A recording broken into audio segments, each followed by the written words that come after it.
All right. This is Colleen Krause reporting from Dallas, Texas. I just gave what was a pretty extended, monologue about something. Now I'm looking at the news. I'm looking at the Guardian. I've noticed that the European news, primary major news outlets, have a little bit more diversity, at least thus far, in terms of what they are discussing and what they are reporting on than the United States. They are not so solely focused on the coronavirus in the same manner. And I've already alleged it in my own way that I believe this has to do with a specific kind of pension schematology that is actually behind this outbreak. Just to preface it very quickly, in October, The Guardian had a series of articles where it had interviewed the three largest investment funds in the world, at least so far as I understand, three largest investment funds that came from people whose primary English was language or the majority of their assets and business was in the English speaking world, because I believe there might be in other parts of the world that are not primarily English speakers other concept of what investment management is. But they had in the Guardian three of the largest investment funds in the world, investment managers in the world, in a particular article. And there was a series of articles on this particular day that I understood was supposed to be part of an announcement of a pending paradigm that was almost about the media, specifically the Guardian, supporting a particular investment scheme that I understood was going to have to do with the European pension scheme. And what they had done is there were these three companies, and they had profiles on these companies where they were presenting information describing the metrics associated with that company. And the thing that let me know that that's what the intention was that one of the heads of these companies was like was recounted as saying that he would not contest that characterization.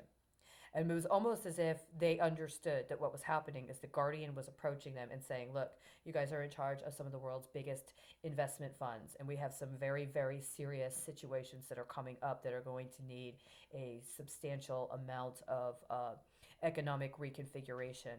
And basically, we want you to help participate in almost like a competitive schematology around leveraging the European pension system as a means by which to offer these possibilities for serious asset transfers. And including in the series of articles, they focused on these three primary companies. And then there were the top 20 investment firms that each had their own metrics, fewer metrics, not quite as comprehensive as the ones of those three firms, but there were different companies and they had metrics associated with them that were time stamped for that day.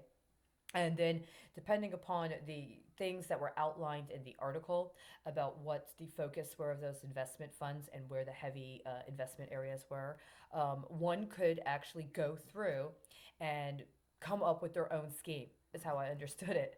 And I'm not gonna lie. Like when I saw this, part of me was like, "Oh my God, this is the biggest racket. This is the biggest like act of racket. Like this is like so fucking criminal right here." But then I'm like, "Well, I mean, how criminal is it?" So it's like I'm in the zone. And I'm like, well, if I had the chance, this is what I would. This would be my the strategy. And I guess like going through it, and I actually wrote myself a series of emails where I actually articulated if I had the capacity to participate, what my participation would be, how I would work the scheme. And based on what the public notices were and what was being assessed, and what I understood were supposed to be the transactional moments, right? What were supposed to be the give and the take in order to be able to work that.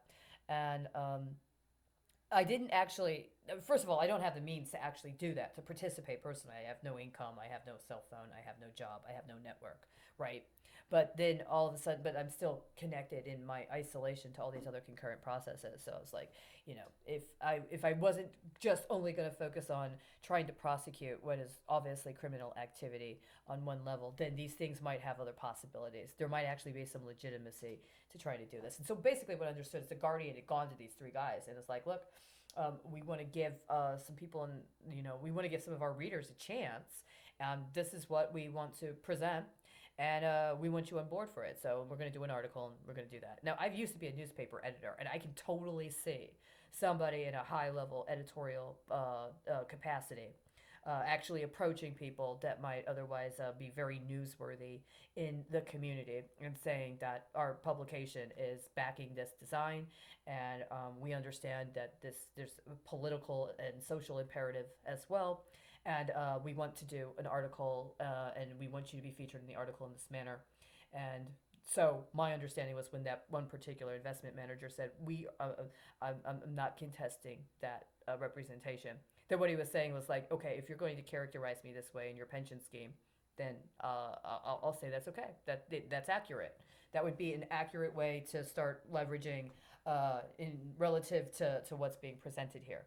It was almost like an invitation to scheme.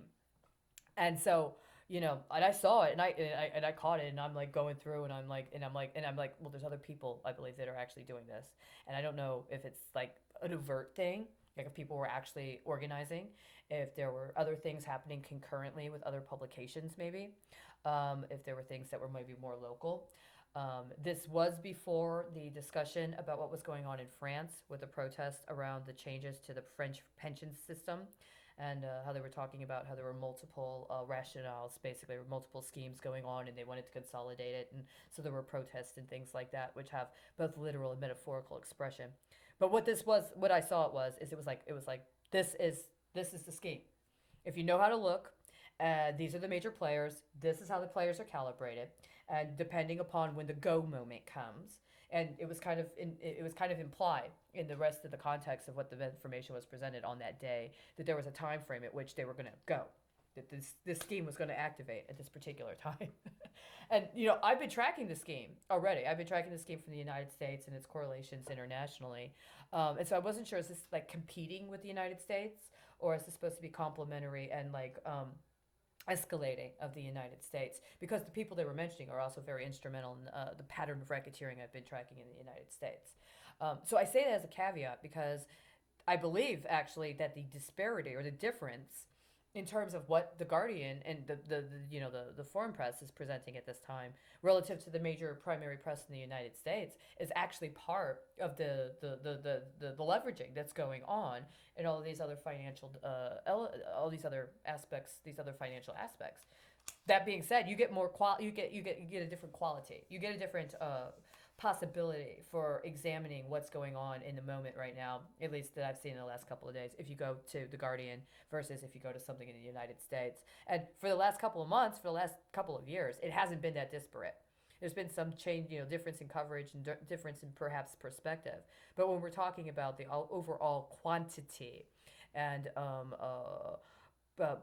consolidation of focus on a particular topic like we're talking about in the United States, that's not the same in the European system. And so that makes me wonder, did they hedge differently on this outbreak? Do they have different weighting in terms of how public notices that are going on at this point in time are supposed to be underpinning these other aspects of the economic transition? And I say that specifically because the article I'm looking at right now in The Guardian says urgent call to head off a new debt crisis in developing world. And so if you really want to be honest about heading off a new debt crisis in the developing world, let me just ask a simple question. When The Guardian specifically and any of its competitor entities, competitor publications, began this sort of pension schematology, I mean, how instrumental were they in assessing that their readership would be people from developing countries rather than their readership would be people that would be situated to potentially profit off of the need and the exacerbated need of developing countries? Because that makes a big difference. Who you anticipate your readership is going to determine how you're going to develop a schematology for a presentation of information that you understand is going to be a part of a long-term investment paradigm. And the last couple of days when last times I had gone to The Guardian and I had looked at what was happening on the website, it was kind of refreshing, to be honest with you. I was like, oh, but then I'm also like comparing this relative to understanding that they had already done this, set these things in motion in October, and so the comparison back and forth in that regard is important. And they're talking about like things like, and they have metrics that are going on, but it's different than what they were doing before, right? They were talking about when they were talking about information, and they were talking specifically about these different high level investment management companies in October of last year. They were talking about how that there was going to be a big transformation that was coming up, and that one of the schemes, or one of the investment managers they had talked to, had actually said that it was the kind of thing that was going to involve massive transformation, and in some cases it could take up to 10 years. But in other cases, what you were going to see is that people were going to they were going to fire entire boards of companies and replace them with people that were more in accordance with overhaul connected to addressing the primacy of global change. See, at the time, the way the Guardian was promoting its scheme had to do with the urgency of climate change and addressing climate change in a manner that it takes it seriously. And they'd gotten this sort of motivated backing from the people that they had quoted in regards to this. And there was one investment manager in particular, he actually had a feature article. And one of the strategies he said is that they were going to be recruiting people. The people were actually just going to go in and they were just going to like basically clean house and get rid of entire boards if necessary, if they didn't understand the urgency of the situation and weren't ready to act and to adjust and comport corporate policy to accommodate that accordingly, right? And so that's part of what I'm talking about now when I was talking about earlier about the intensive, the dumping that's going on with some of these companies, the trashing of the stock. How much of that is about something that might have been premeditated at that level? And then the question becomes, well, who ends up making it? Who ends up surviving it? And then once you end up surviving it, what are you going to use as a replacement? And I'm just going to say for myself personally, one of the things that's been pissing me the fuck off for years is these consistent like crybaby stories about the developing world. And I'm not trying to be condescending. I'm not saying that there aren't actually serious crises like genocidal moments and like massive starvation and things like this in other parts of the world. But it's in a moment like this where we're dealing with this sort of thing here, where it's like, well, if it's bad here, it's much, much, much worse there. Well, that is how you're characterizing them. And if we're talking about a paradigm shift, including a paradigm shift that is going to be, and I'm just being blunt here, we're talking about a process of social, political, and other kinds of engineering. We can't just look at this as some sort of mindless crisis that requires some sort of like emergency response, right? We're in the course of a trade war. I've already talked about that. That's using taxes and tariffs. Okay, we are. That was already declared before this pandemic came up.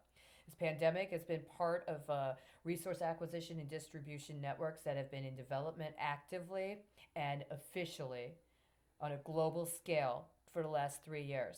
Does anybody remember what was happening in the build up to the Davos conference in 2017? Anybody? Remember when they were talking about, they had weeks worth of radio sessions on BBC Radio especially, but in other media too. Weeks worth of professional after professional saying, we have to prepare. There's going to be a global epidemic. There's going to be a pandemic. It's coming. We know it's coming. People were urgent. People were, the intention behind the voice was one of almost panic at that time. You had the Bill and Melinda Gates Foundation was one of a number of foundations that were saying, well, we're going to be running simulations in 2000. There were simulations in 2016, and we're going to be doing simulations in 2017 to prepare for the possibility of what we see as an inevitable public health outbreak. And the thing is they weren't simulations. They were really actually beta testing means of dispersal and activation of biological weapons. And so, I mean, we got to understand it. I think that there's other countries that actually talk about it like this. There's other countries that actually develop policy around it like this, and there's other countries that actually train people in their countries to have that kind of mentality. That changes your state of readiness, that changes what's going to be the casualties, that changes the characterization of your response, and that also changes the foundation of whatever the economy or the polity is that's going to result after you get through the epidemic. Even if you don't live, even if I don't live through this, right? I already understand it from a concept of understanding that it is a form of economic engineering that is being accomplished through and promulgated through a trade war that is being fought using, at least right now, primarily biological weapons. So this is going to say something about the state of readiness, and it's also going to say something about what you consider to be valuable and what you're working toward while you're going through it. And so when they're talking about what they're talking about in these, these things, the urgent call to head off new debt crisis in the developing world, you know, I just that's how I see it. The developing world is probably going to be on a different level and a different spectrum when it comes to access and or readiness in addressing the implementation of regimes that are going to be using biological weapons. We already know this. Africa, Central Africa, and North Africa have been dealing with Ebola for the last couple of years. The summer of 2018, it was discussed that again there was another outbreak of Ebola in Central Africa.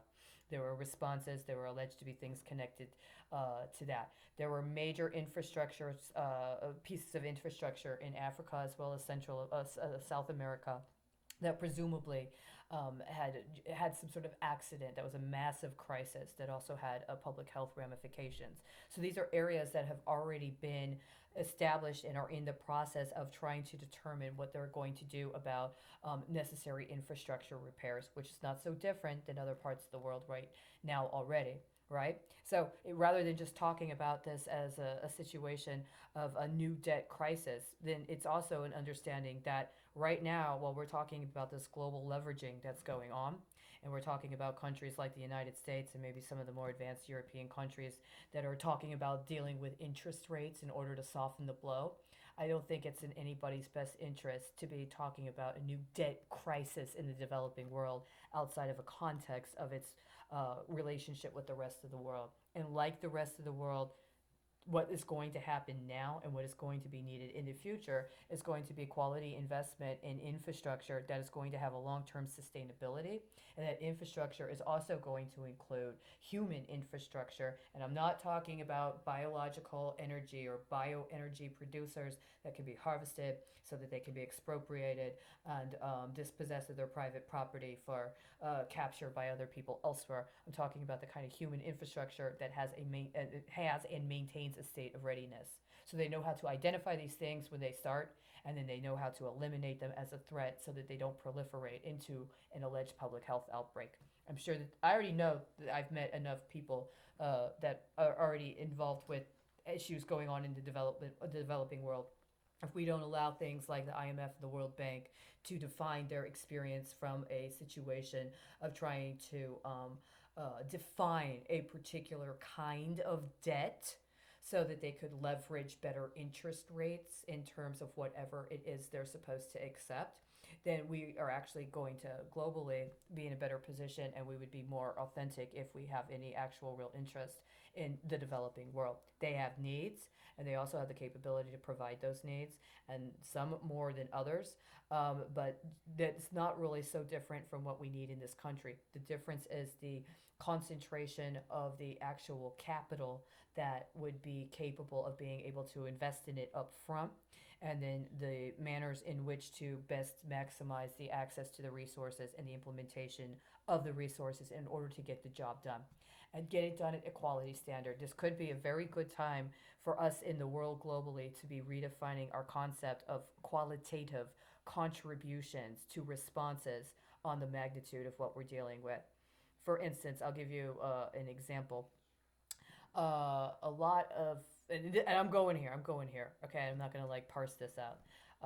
When I've been in other parts of the world that were sponsored by the United Nations Relief and Works Agency, my understanding is that the habitations that were built in these places were meant to be temporary.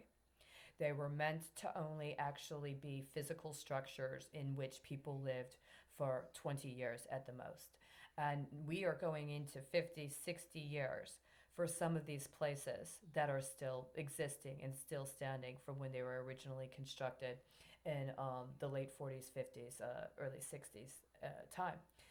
This is actually, we're talking, oh, it's a refugee camp, but we're not talking about something that is so dissimilar from dilapidated and slipshod construction projects that have happened in other parts of the world, including in urban parts of the world. And I'm going to go here. I'm going to do this.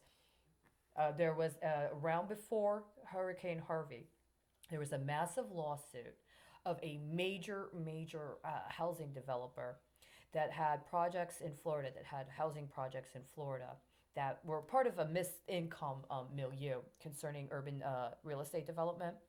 And I'm not going to say the name of the company, but it's a very high profile company that did a lot of construction. And they got sued for allegedly using substandard construction materials that were creating environmental hazards for the people that were compelled to live in these buildings after they had been completed and passed inspection and allowed to be sold or represented as being the kind of places that they were being marketed as.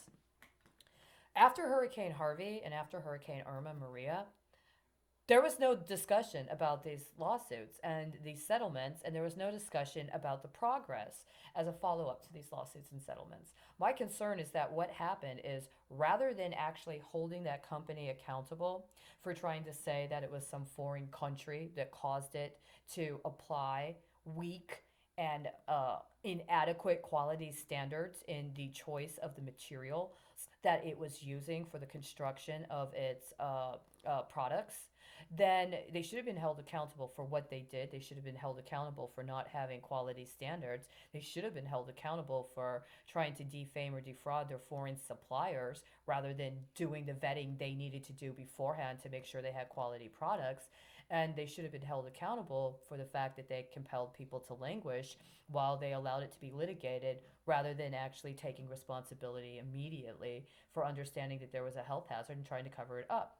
They wasted time, they wasted money, they wasted people, and they wasted people's lives when they tried to cover up for their own poor investment scheme and tried to basically defraud and to drain resources from other aspects, including the legal system and including the lives of those people who otherwise could have been economic contributors and could have been living their life or fortifying or developing value in their own home were it to have been dealt with appropriately.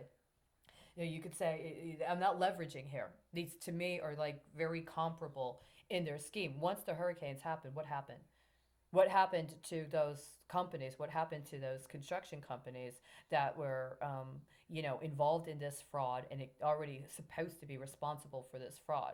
Did they try to gamble on getting away with offsetting the cost that they were supposed to pay as a part of their deceptive practices?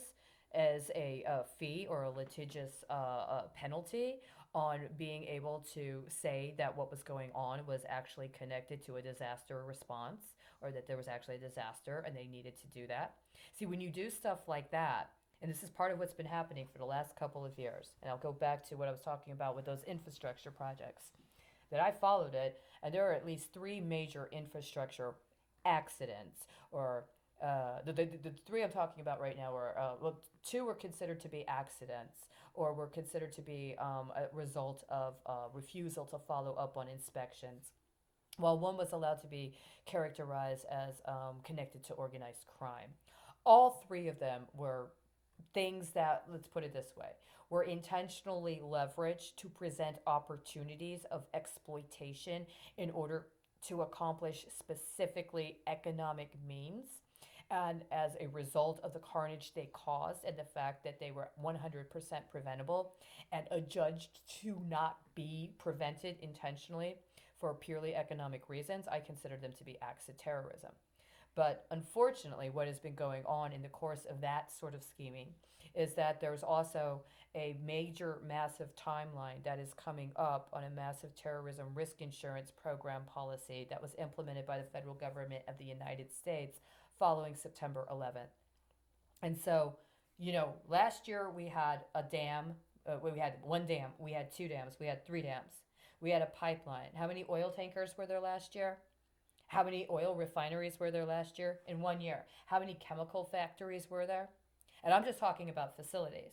I'm talking about fixed assets, or I'm talking about vehicles that would be accorded some kind of insurance that may or may not qualify under one particular kind of insurance if it was characterized in one manner, but depending upon other things that could potentially occur, including a refusal to address maritime safety matters, so it ends up being subjected to a terrorist attack, versus an inexplicable short or flare up on the pipeline so it ends up blowing up. If you follow the timelines, you follow the surrounding circumstances and events, these things where it was understood something was going to happen. It's what I was talking about. You know that there's going to be a terminal transaction. You know that there's going to be a big hedge that needs to be made. You have one of a number of options. Which option gets called at what time? Right? And that's exactly the kind of stuff that we're dealing with right now. We got to have it with that level of maturity. We got to handle it with that level of cognizance, and address that that's the way that the status quo has been allowed to formulate its paradigms for the last several years, if we're going to have any leverage to actually change it. And in the course of that, there were several acts of sabotage to infrastructure that happened last year that I understand were leveraged for ongoing insurance paradigms that have been unrolled, specifically around cyber insurance, and specifically around what I understand is supposed to be the privatization of terrorism risk insurance, and or the proliferation of private risk insurance for acts of terrorism. And another level, which I think gets back to the cyber insurance, what I call cyber insurance fraud, is this concept of sexual harassment insurance, or insuring companies for allegations of sexual harassment, right? So this is like one thing that is going on in the economic paradigm that has a possibility, if it's appropriately exposed and if it's addressed with like the profundity of what we're talking about, is also very much a part of why and how it is that they're going to be doing things like ascribing something as the developed world and characterizing it in this way that is supposed to be distinct from what's going on in the so-called developed world. If we're in a process of intentionally trying to address things in a radical transformative manner, then I'm really hoping we can just get to the point. And the point is, like I was saying, what we have a need for, globally right now is not really so much different in one country than another when it comes to actually providing people with material resources, providing people with participatory democratic structures through which to have political participation and say about their own lives, so they can take responsibility and be able to secure and solidify their lives. Um, and it's also not really so different in terms of the need we have to deal with public corruption and the exploitation that has been happening to points where they compel us into crisis mode. So I guess that's my way of saying that I don't really see it as my response to the urgent call to head off a new debt crisis in the developing world is to say that I'm not going to look at it as being a new debt crisis in the developing world. It has, we've got allies in other parts of the world that have not been paid attention to and have not been treated the way they deserve. They've not been compensated according to what they're capable of, and they've not had their standards respected, some of which are very high quality, depending upon what is actually the indigenous products and the indigenous contributions that they have to make to us.